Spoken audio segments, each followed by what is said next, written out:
না না তদন্ত কিয় লাগে ইয়াতে এতিয়া ইমান ধুনীয়াকৈ কথাখিনিতো তদন্তটো কৰিয়ে দিলে দেখোন ৰাইজে তেওঁ তদন্ত মানে কি বিচাৰিছে তেওঁক এতিয়া মই মাতি আনি পুলিচ থানাত ভৰাও কি তদন্ত বিচাৰি আছে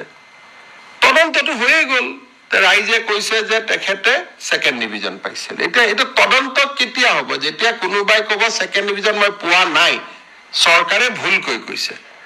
তেতিয়া এইটোতো দি যায় সূৰ্য পূবৰ পৰা ওলাই ইয়াৰ ওপৰত তদন্ত হয় নেকি এটা অখিল গগৈ ডাঙৰীয়াই কি তৰ্ক বিতৰ্ক কৰি আছে মই নাজানো ঢেকিয়াজুলি কলেজৰ অধ্যাপিকা এগৰাকীয়ে অলৰেডি বাতৰি কাকতত টিভিত কৈ দিলে ফেচবুকত দি দিলে যে এওঁতকৈ মোৰ নম্বৰ বেছি আছিলে তাৰ পিছত তেওঁ ক'লে মোৰ পত্নী ৰিচাৰ্চ পিএইচডি ডিব্ৰুগড় ইউনিভাৰ্চিটিয়ে ক'লে যে তেতিয়া আমাৰ কোনো পিএইচডিৰ ব্যৱস্থাই নাছিল গ'ল এতিয়া ইয়াৰ ওপৰত কি ইনকুৱাৰী লাগে মই বুজি পোৱা নাই চাকৰিটো ল'লে এটা ইনকুৱাৰী কি কৰিম ইনকুৱাৰী তাবুৰাম টাইট ডাঙৰীয়া আছিল সেই সময়ত এতিয়া মই মৃত মানুহজনক লৈ এটা কি ইনকুৱাৰী কৰিম তেখেতক আনি মই সুধিব লাগিব নেকি যে আপোনাক কোনে সেই সময়ত ৰিকুৱেষ্ট কৰিছিল গতিকে ইয়াত ইনকুৱাৰী কি লা পলাবটো মই ভাবো যে পলুৱাৰ প্ৰশ্নটো ক'ত যদি কথা হ'লহেঁতেন যে নহয় মুখ্যমন্ত্ৰীয়ে ভুলকৈ কৈছে সেই সময়ত তেওঁতকৈ চোকা ছোৱালী কোনো নাছিল এতিয়াতো কি নাম জানো তেখেতৰ মহিলাগৰাকী তেওঁতো জলজলকৈ কি ডালিমা কাকতি গতিকে এটা সাংবাদিকৰ দায়িত্ব যে তদন্ত কৰিলে মই কি কৰিম আৰু পুলিচেদি ডালিমা কাকতিৰ মাৰ্কশ্বিট খেনি আনিম পুলিচেদি অখিল গগৈ ডাঙৰীয়াৰ ঘৰৰ মাৰ্কশ্বিট খেনি আনিম আমি এটা কোৰ্টত ৰিপৰ্ট দি দিম যে দুইখনৰ ভিতৰত কোৱালিফিকেশ্যনটো আপোনালোকে চাওক সিমানখিনি কৰাৰ প্ৰয়োজন আছিল নেকি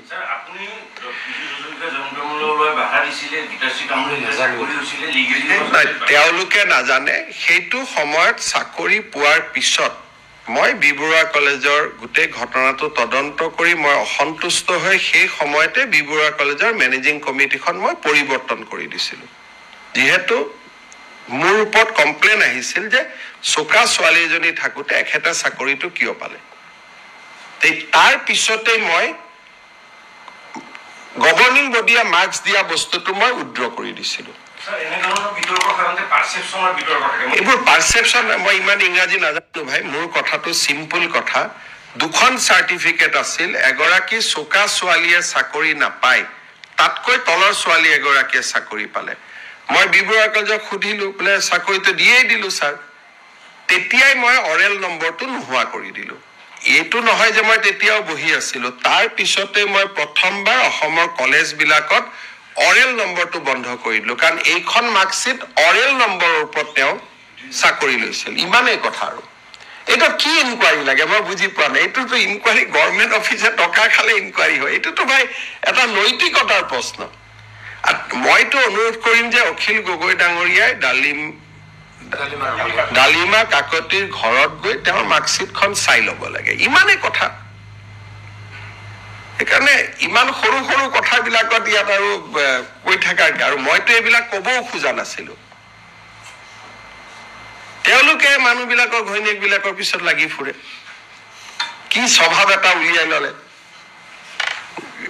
মানে ৰাজনীতি কৰিব লাগে ভাই যাৰ লগত যুঁজিব খুজিছ তাৰ লগত যুঁজ আমি ৰাজনীতি কেনেকে কৰোঁ আচ্ছা হিমন্ত বিশ্ব শৰ্মা বেয়া মানুহ অহাবাৰ তেওঁক জালুকবাৰীত হেৰুৱাই দিম মোৰ এতিয়া পৰিবাৰ বাচ্চা 2 বছৰীয়া বাচ্চাকো নেৰা এনেকুৱা পলিটিক্সটো অসমতে চলি আছিলে নহয় সেইকাৰণে এইবিলাক এটা গণ্ডগোল হৈ আছে কাৰ সম্পৰ্কীয় কোন কি কথা এইবিলাক ওলাই গৈ আছে আগতেতো নোলাইছিলে হয় ন আৰু কি আছিলে